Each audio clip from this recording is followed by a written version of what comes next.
now, because there's so much hookup culture, I can get the same benefits of being in a relationship without being in a relationship. And then you can do that with multiple women. So I could understand why men get to this point where they are, and I understand why women are where they are. Hey guys, I'm back with another episode of Mental Wealth. This podcast is used to express thoughts, experiences, and lessons. I aim to be as transparent as possible. If you enjoy an episode, please don't forget to like, comment, and tell a friend.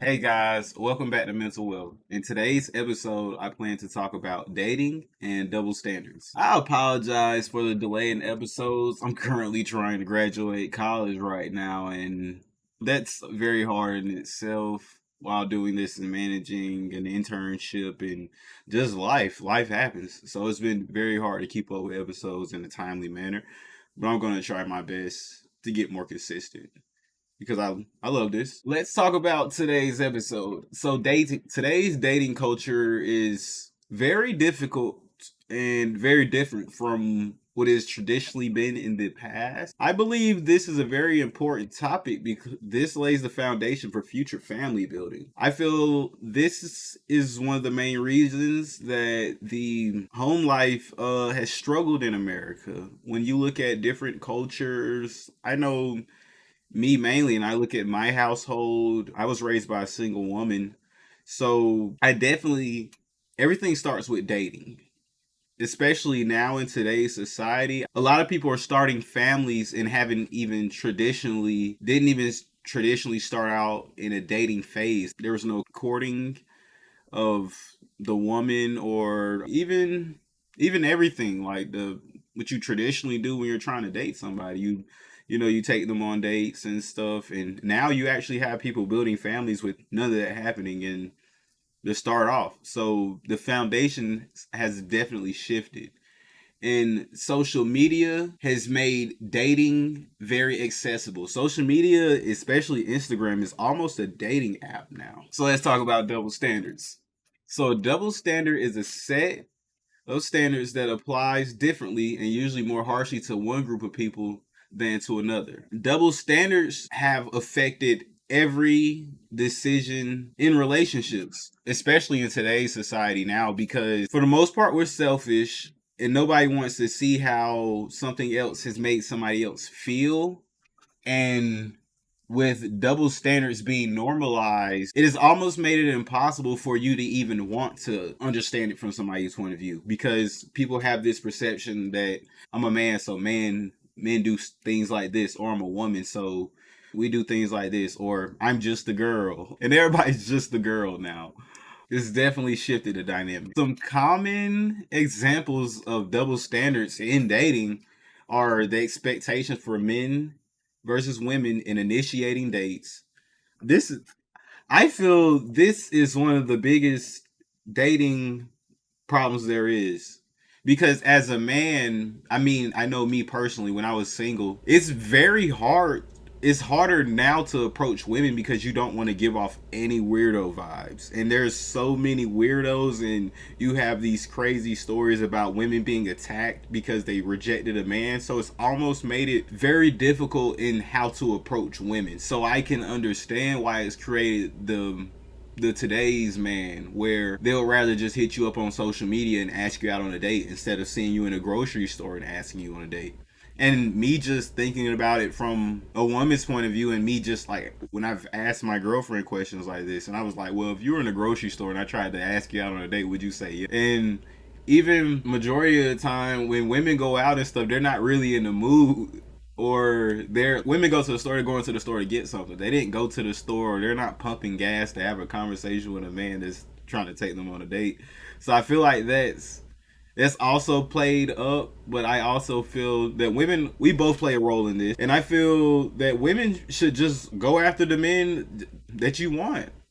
For the most part, a man can't date a woman that doesn't allow them to take them on a date. I can't see why women take men on dates, but there's nothing wrong with saying that I find you attractive, and then the conversation can start there. It's this dynamic has shifted so much. I couldn't even imagine being single now. Well, I can imagine this, but it's I don't want. Even like you used to have the R&B songs where men would come up to women in the music video and ask them on a date and sing and stuff like that, and now it's just like you almost. And I can also see it from the culture now because there's so much hookup culture. I can get the same benefits of being in a relationship without being in a relationship, and then you can do that with multiple women. So I could understand why men get to this point where they are, and I understand why women are where they are. It's just made us farther apart. Also, another example is judgments of past sexual behavior in past relationships. I know that, of course, me being a guy and women, it's always been encouraged. Well, society kind of in a way encourages men to be more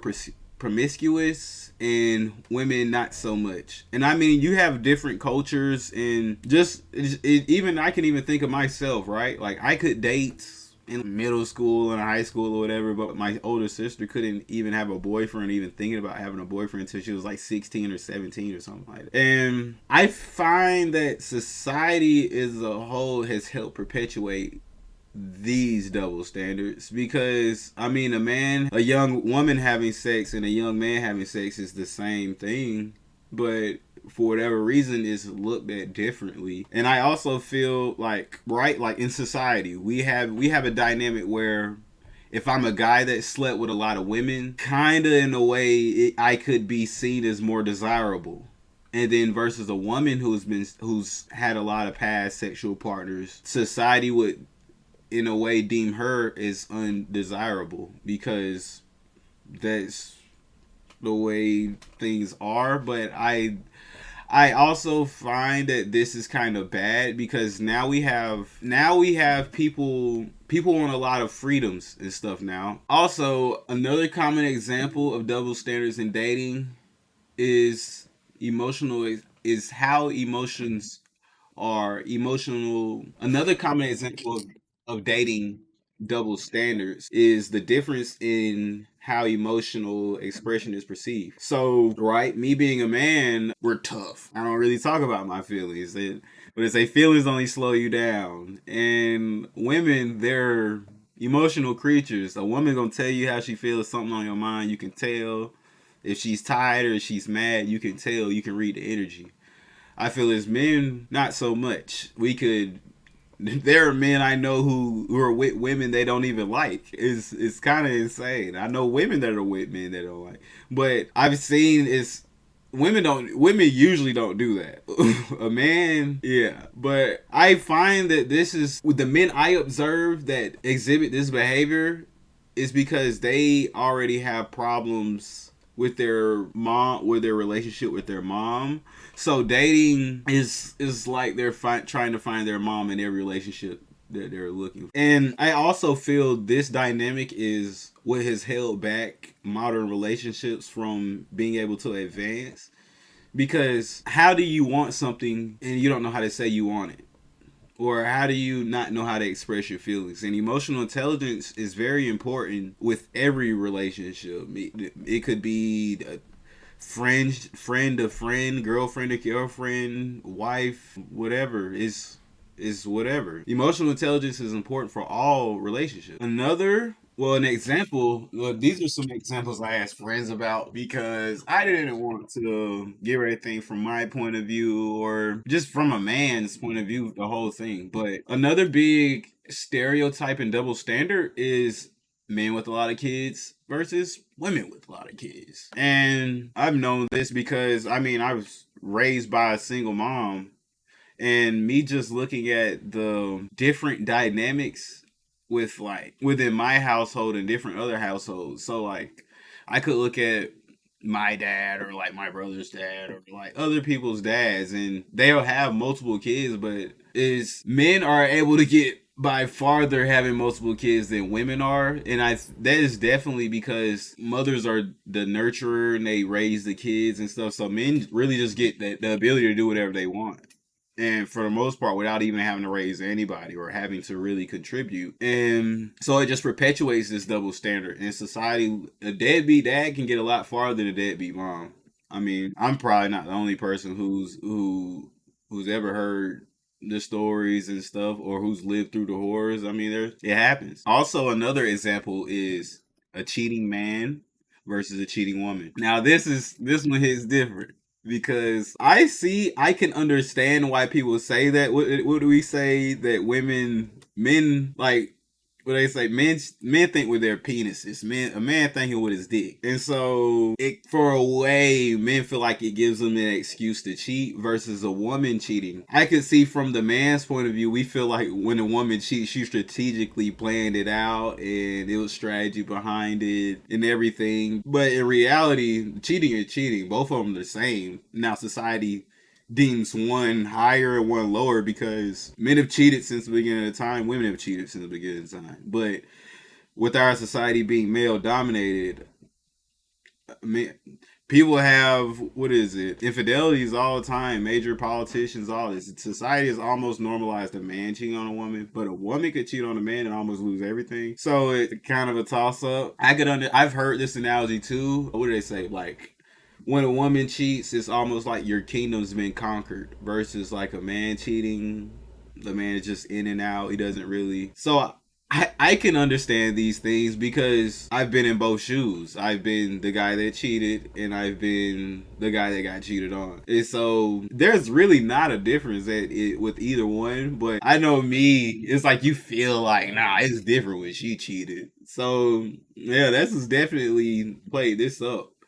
And even though, in another example being stay at home moms versus stay at home dads, like they're like, you can't go be a mechanic or something like that. People have different breadwinners and family dynamics and all kinds of different things that make their households run. If my wife is a world renowned doctor and a billionaire and everything, I'm going to be the best stay at home dad with the apron and bake cookies as much as I can if that's my role. I think you should play whatever role helps move your household up and not whatever role society is telling you to play. Because that role that society is telling you to play isn't advancing your household or advancing anything going on in your life, or isn't even helping you get anywhere that you want to be. You could go from the stay-at-home dad to president of the world or something. It really doesn't matter. I was literally just looking at videos earlier of LeBron James, and he was giving a speech talking about the best MVP and the all-time leading scorer was his wife. I mean, everybody plays a role. LeBron wouldn't be where he is if his wife didn't sacrifice as much as what she did to help get him. She invested in him just like he invested in her, and both of them are able to thrive because of it. They don't bash each other. You don't hear them tarnishing each other's names and stuff online or whatever. They're working as a unit, and I feel that the unit has been dismantled, or we're not setting the strong foundation to move as a unit. I know another double standard is financial responsibilities. So this is big because you have society, right? Well, especially my age group, you have a lot of women who are like, you can't date me unless you can pay my bills, or I'm not doing this. A man got to be able to do this, or pay for this, or pay for that, pay for my hair and nails and all this other stuff. And I feel that this dynamic has developed largely because there's a missing father in the home. So now it's created the woman to where the independent woman, or the woman who wants to get as much as she can get out of a man without being taken advantage of. So this is all a protective mechanism, and I understand it. I completely understand it because as a woman, you don't want to get a woman in this position doesn't want to get too close because she could become hurt. So they distance themselves and use and use and use, and then when they can't use it anymore, they're able to leave because they're not emotionally attached. This dynamic has, because, all right, me being a man, most men have this inherent fear of being used or like being used for their money and stuff like that. So when you actually have women that are trying to use men and you have men that are scared for it, I also see why this is pushing us farther apart. I mean, you have a lot of men. They say they won't get married because of they're worried about the divorce and all the losing everything that they worked so hard for. So now it's just created a drop in the percentage that people even get married or even think about getting married. You have people that are on their second and third kid that are not married. It's kind of insane because I'm like, you're damn near married, but whatever we want to call it, I guess you're not married. But who am I to tell people? This is in whole created an imbalance in our relationships, especially with the double standards. There's nothing you can do. There's nothing you can do because the perpetuation of the imbalances in relationships, and it doesn't do anything but create a deep resentment, right? So now you have a part of society where there are it's almost a gender war. You have men who hate all women and women who hate all men or whatever, and they sit online and bash each other all day, right? We're not working on building or whatever. We've convinced each other that we're our own enemy, we are each other's enemy instead of working together and being friends or moving us forward. And it has created a deep resentment for the growth. This has tremendously affected the growth of the whole culture, not my culture, your culture, because these double standards affect everybody. This affects communication, trust, overall relationship satisfaction. Just like you have people who tell the truth, but they might not tell the whole truth. They just want to tell you the part of the story that you're really asking for. And not even telling the whole truth. That's a come on, man. Like that's a lie in itself, but we're not gonna call it a lie. I just didn't tell the whole truth. You lied. But that's how things have gone. I also feel that doing this, it hurts your personal growth and it impacts the other person's self-esteem, right? Because this is where I kind of found out what gaslighting was. Isn't it lying about something that you know you're doing, or if that's the definition of gaslighting, that's what I'm going to talk. That's in the context I'm going to use it, right? So if I'm insecure about something and then you're doing it and then you're lying to me about it, then that's definitely going to affect my self-esteem and it's going to definitely hinder our relationship. But people don't see it like that. And since societies became more selfish and more self-centered, we don't really care about how our actions affect anybody else. Some strategies for recognizing and challenging double standards. The first one being self reflection. Well, you should start by reflecting on your own personal beliefs and attitudes towards dating and consider whether you hold different expectations for yourself versus your partner. And is this a societal norm or is this based on a gender norm? A question about this is when you notice a double standard, ask yourself why it exists and whether it's fair. Challenge the notion. This is important. Also, another important strategy for dealing with and overcoming double standards is open communication. By having open communication with your partner about your expectations and relationships, this includes discussing who initiates dates, how you express emotions, and other aspects of that double standards may arise. If you notice a double standard, the best thing you can do in a relationship is bring it up. By bringing it up, you don't allow the problem to fester and become something bigger than what it originally started out being. Also, I feel that another another best way of dealing with this is educating yourself and educating others. Education, what I noticed with a lot of problems, right? They're usually miscommunications, or you understand something from one way and I understand it from another. So a lot of problems aren't more so that I dislike this person and what we like to think about it being. By engaging in discussions with friends or your partner about the impact of double standards, you could definitely move you guys forward. You could raise the bar higher. Additionally, setting healthy boundaries are important for dealing with and challenging double standards. If you feel pressured by a double standard, say something. Set a boundary. This is important for you. Finally, I always think it's very important to seek professional guidance. You can go to couples counseling. That's very important. I also, what I've found with me studying and stuff, usually we should go seek our own personal therapy, right? And then after we've explored personal therapy, then it's important to try out couples therapy, because you don't want a lot of people get into couples therapy and think that their problem is their partner, but usually the problem is themselves. It's usually things that have festered since childhood. It's usually our own personal things that have affected that relationship, not more so what we think it is. Ways to create a more equitable and healthy dating experience. Promote mutual respect. So both partners should respect each other's independence and personal space, support each other's hobbies, career choices, and friendships outside of the relationship, right? Because just because you're in a relationship, that's not the only relationship you nurture, and that's not the only relationship you have. You have relationships with your mom, your dad, everybody. What is very important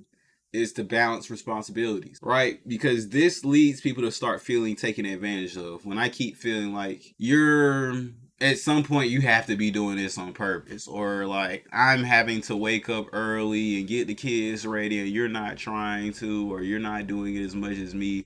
And this will also can create a deep resentment and lead to more problems to develop later on. And the best way to promote this is everybody should everybody's voices should be heard.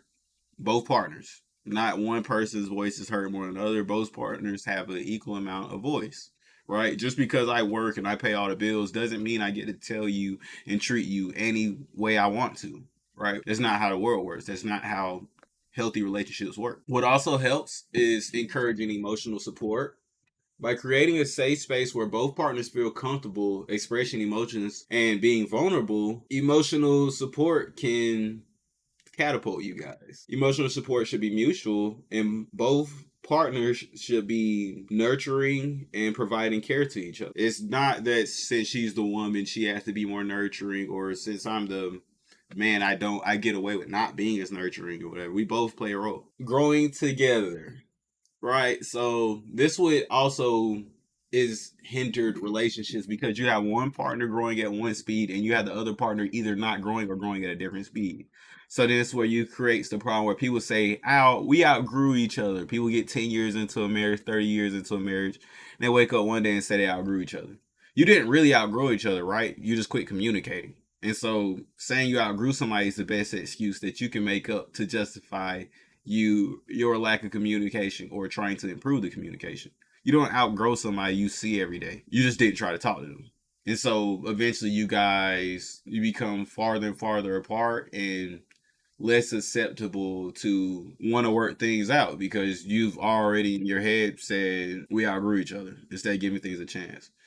Me and my girlfriend got together at what, like 18 or 19 or something like, and I'm 24 now. So this has been a lot of growing together. And sometimes she's growing more than me, sometimes I'm growing more than her.